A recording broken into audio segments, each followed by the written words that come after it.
नमस्कार मित्रांनो, स्वागत आहे आपलं परत युट्यूब चॅनलमध्ये. आज आपण अनालिसिस बघणार आहे. जनरली आजच्या मार्केटमध्ये अपसाइड जी रॅली आलेली त्याच्यावर आपण थोडं डिस्कशन करूया. सगळ्यात आधी बघा की मार्केटमध्ये काल आपण ज्या वेडनेसडे साठी म्हणजे 4 तारखेसाठी ज्या रेंज दिल्या होत्या त्या येलो लाईन्स होत्या यावाल्या. ठीक आहे, यावाल्या येलो लाईन्सच्या वर एक्सपेक्टेशन हे होतं की मार्केट बुलिश जाईल. मी कालही बोललो होतो, कालच्या व्हिडिओमध्ये सांगितलं होतं. आणि या पॉईंटच्या खाली मार्केट बेरिश जाईल. तर मार्केट बघा आज होतानाच एक ह्यूज गॅप अप झालं. ह्यूज गॅप अप नंतर मार्केट परत गॅप फिल करायला खाली आलं होतं. जनरली बघा लक्षात घ्या, बऱ्याच लोकांना डाऊट काय असतो की सर आम्हाला गॅप फिलिंग थेरी माहिती आहे, आम्हाला ऑप्शन चेन माहिती आहे, आम्हाला प्राइस ऍक्शन माहिती आहे, सपोर्ट रेसिस्टन्स माहिती आहे, पण नक्की आम्हाला कन्फ्युजन हे होतं ना की सर आम्ही नक्की ऑप्शन चेनला फॉलो करूया की गॅप थेरीला फॉलो करायला पाहिजे. जनरली बघा ऑप्शन चेन सकाळी बुलिश होती एक्झाम्पलसाठी, तर ऑप्शन चेन सांगते की मी बुलिश जाणार आहे, पण गॅप थेरी सांगते की मी बेरिश म्हणजे गॅप फिल करायला परत खाली जाणार आहे. अशा केसेसमध्ये काय करायचं? अशा केसेसमध्ये एक गोष्ट नेहमी लक्षात घ्या की प्राइसेसमध्ये तुम्ही हे चेक करायला पाहिजे, ज्यावेळेस मार्केट खाली येत होतं अशा वेळेस जो आहे बेरिश साईडचा ओपन इंटरेस्ट वाढत होता की नव्हता. ठीक आहे, हे एक गोष्ट चेक करायला पाहिजे. याच्यावर तुम्हाला हे होतं, क्रॉस व्हेरिफिकेशन होतं की नक्की डाऊन साईड रॅली येणार आहे की नाही. आता मार्केट हे अपसाईड गेले अशा याच्यामध्ये काय होत होतं आज की मार्केट इन केस जरी खाली येत होतं ना तरी सुद्धा बेरिश ओपन इंटरेस्ट होता ना, बेरिश ओपन इंटरेस्ट वाढत नव्हता, उलट तो कमी कमी होत होता. ठीक आहे, म्हणजे एक गोष्ट कन्फर्म झाली होती की मार्केट हे जे खाली येते फक्त गॅप फिलिंग थेरीसाठी म्हणजे गॅप फिल करण्यासाठी येते आणि मार्केट अगेन वर गेले. आणि अगेन बघा आपल्या लेवल्स लाईक मॅजिकल चाललेले आहेत की आपण या लेवल्स 2 दिवस आधीच दिलं होतं, मार्केट एक्झॅक्ट त्या पॉईंटला सपोर्ट घेतंय आणि त्या पॉईंटला सपोर्ट घेऊनच एक्झॅक्ट वर गेले. एक लक्षात घ्या की मी नेहमी बोलतो सर मी काय प्रॉपर सपोर्ट रेशन्स नाही फॉलो करत आहे, मी वेगळ्याच लाईन्स ड्रॉ करून तुम्हाला देतो, पण नेक्स्ट टाइम मार्केट त्याच लेवल फॉलो करतं. आता बघा यासाठी उद्यासाठी तुम्हाला ट्रेड करायचं लेस्ट 5 फेब्रुवारीसाठी, तर 5 फेब्रुवारीसाठी तुम्ही नक्की कोणत्या रेंजमध्ये ट्रेड करायला पाहिजे.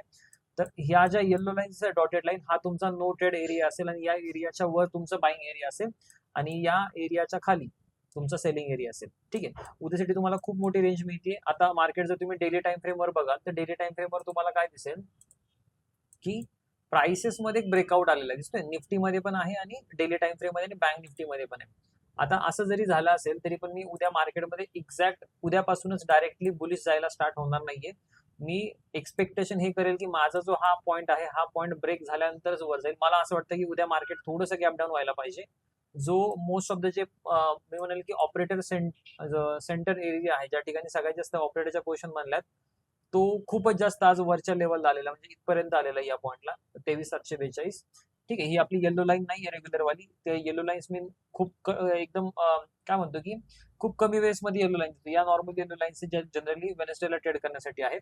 तर हा जो रेंज आहे या रेंजमध्ये उद्या नो ट्रेडिंग झोन असेल. जनरली 743 पासून 765 या 20 पॉईंट मध्ये जनरली तुम्ही ट्रेडिंग अवॉइड करा. याच्यावर बुलिश असेल या पॉईंटच्या खाली जर तुम्हाला प्राइस ऍक्शन मिळते तुम्ही अगेन शॉर्ट साठी जाऊ शकता, पण कधी ज्यावेळेस तुम्हाला ऑप्शन चेन आणि प्राइस ऍक्शन निगेटिव्ह दिसेल अशा केसमध्ये जाऊ शकता.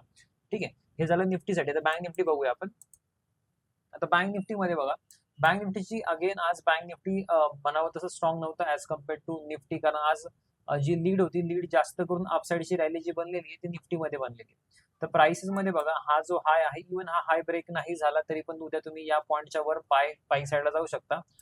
जे बँक निफ्टीमध्ये जे ऍव्हरेज बनलेलं आहे, ठीक आहे, तो ऍव्हरेज आहे 49,950च्या आसपास. ठीक आहे, तर जनरली हा एक चांगला रेंज आहे उद्या ट्रेड करण्यासाठी. या रेड लाईन्सला काय करणार आपण, या रेड लाईन्सला आपण डिलीट करूया आता सध्यासाठी. ठीक आहे, येल्लो लाईन तुम्ही कन्सिडर करून घ्या. या येल्लो लाईनच्या मार्केट उद्या बेरिश असेल. इन केस समजा ऑप्शन चेन आणि तुम्हाला प्राइस ऍक्शन दोन्ही गोष्टी जर बेरिश दाखवता तुम्ही उद्या सुद्धा बेरिश जाऊ शकता. मार्केटचं हे नेहमी बिहेवियर असतं, लक्षात घ्या. एक ब्रेकआउट दाखवून परत स्टॉप लॉस हंटिंग केले जाते, मार्केट नंतर वर निघून जातं. त्यामुळे जरी ब्रेकआउट झाला असेल तरी पण मी उद्या इमिजिएट बुलिश नाही जाणार. मला फक्त तशा कंडिशन्स बनायला पाहिजे तरच मी बुलिश जाईल, otherwise I am still on for the bearish. ठीक आहे, ही एक गोष्ट क्लिअर आहे. दुसरी गोष्ट बघा की स्टॉक्समध्ये ट्रेड करताना तुम्ही ब्रेकआउटवर ट्रेडिंग करता, तर ब्रेकआउटमध्ये एक गोष्ट नेहमी लक्षात घ्या, तुम्हाला ट्रॅप केलं जातं. हे आयडेंटिफाय कसं करायचं असतं, तर ट्रॅपमध्ये तुम्ही ऑप्शन चेन त्या पर्टिक्युलर याची म्हणजे एक्झाम्पलसाठी काल वोल्टाज सांगितलं होतं मी किंवा मारुती सुझुकी सांगितलं होतं. तर जनरली जे त्यांचे डेज आहेत किंवा ज्या त्यामध्ये पण आपण सेम पॉईंट्स असे द्यायला स्टार्ट करूया, त्याचा पण आपण डेटा देऊया तुम्हाला. तर त्या डेटाच्या जर प्राइस वर ओपन होती तर तुम्ही बुलिश जाऊ शकता, डेटाच्या खाली ओपन होते तर बेरिश जाऊ शकता. पण सगळ्यात महत्वाचं लक्षात घ्या, ज्या थेरीज ऑप्शन चेनच्या चालतात निफ्टीमध्ये, बँक निफ्टीमध्ये, as it is same theory तुमच्या इक्विटीमध्ये नाही चालणार आहेत. ठीक आहे, त्यामुळे इक्विटीचे ऑप्शन चेन आणि तुमचं निफ्टी बँक निफ्टीची ऑप्शनची वेगळी असते. आता झालेलं काय लक्षात घ्या की आता लॉट साईज खूप जास्त वाढलेली आहे. तर लॉट साईज वाढल्यामुळे बऱ्याच लोकांना डिफिकल्टी कसं एवढा मोठा लॉट आहे नक्की ट्रेड कसा करावा. तर जनरली तुम्ही एक डेमो मध्ये स्टार्ट करू शकता ट्रेड करायला. अदरवाईज तुम्ही विथ हेज ट्राय करू शकता. आणि विथ हेज साठी आपण एक जनरली एक सिरीज लवकर आणूया की नक्की ऑप्शन सेलिंग कशी करायला पाहिजे प्रोफेशनल, त्याच्यावर आपण लवकरच येऊया. Thank you so much. आजच्या व्हिडिओमध्ये एवढंच. धन्यवाद.